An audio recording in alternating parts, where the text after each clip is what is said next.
How many times in your past have you changed your mind about something? If that happens rarely because your first instinct is always right, you are missing out.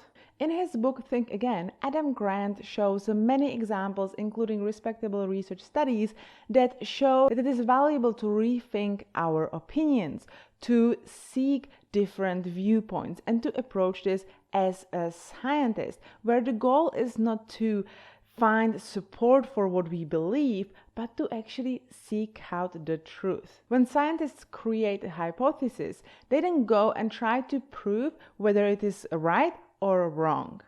They are excited about the whole process, and they are excited if they find out that the hypothesis was not true, because suddenly they are one step closer to the truth. It is not a coincidence that successful people seek out different points of view. They learn about a variety of topics. They don't focus only on the one or two topics that they are experts on. And they are open to changing their mind and are welcoming it. Adam Grant talks about an overconfidence cycle where we form an opinion which feels right. Then we go and seek information that support this opinion. We feel validated and we want to share our opinion with other people. When we talk to other people and we want to persuade them, we often pretend to be 100% right. That even increases our certainty of what is truth. We gain this false sense of certainty that our opinions are bulletproof. When we talk to another person and they present a counter argument, we often dismiss it without even thinking about what they are saying. And in our head, we just focus on creating supportive arguments so we can persuade them. It is not easy to break this overconfidence cycle and to really think again and be open to changing our minds. And this is what this book is all about, showing us the value in thinking again and giving us practical things that we can implement into our lives. Here are my top 9 takeaways from this book. Seek out information that goes against your views. When you notice that you create an opinion on something, take some time and go and read some counter arguments. Learn something new from every person that you meet. Every single person on this earth knows more about something than you do. Embrace the joy of being wrong.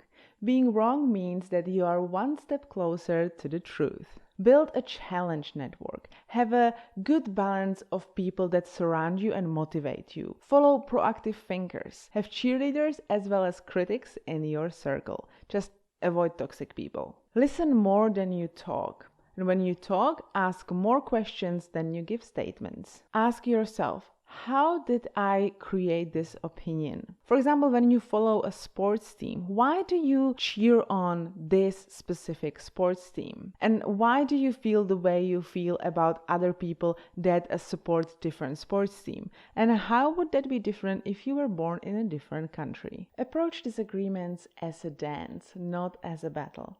When you're trying to convince someone, it's not the best idea to go all out and present all these different arguments and tell them that they're absolutely wrong in everything that they believe.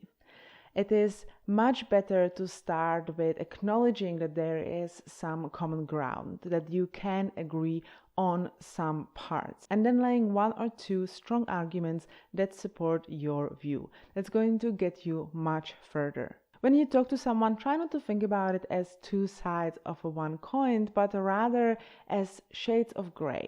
When trying to persuade someone to change their mind, reinforce that they have the freedom to change their mind. It is up to them to decide what they are going to believe in. And finally, schedule time to rethink and reevaluate. Adam Grant suggests we take some time every half a year to think about our life and the way we live. Don't be afraid to change your mind about big things, about your career or the direction your life is heading. Just because you decided something 10 years ago doesn't mean that it is the best thing for you right now or for your future. Sitting down regularly and evaluating if what you are doing is the best thing for you and being open to changing your mind is going to get you much further than stubbornly sticking to what you've decided a long time ago. So those are my biggest takeaway from the book Think Again by Adam Grant.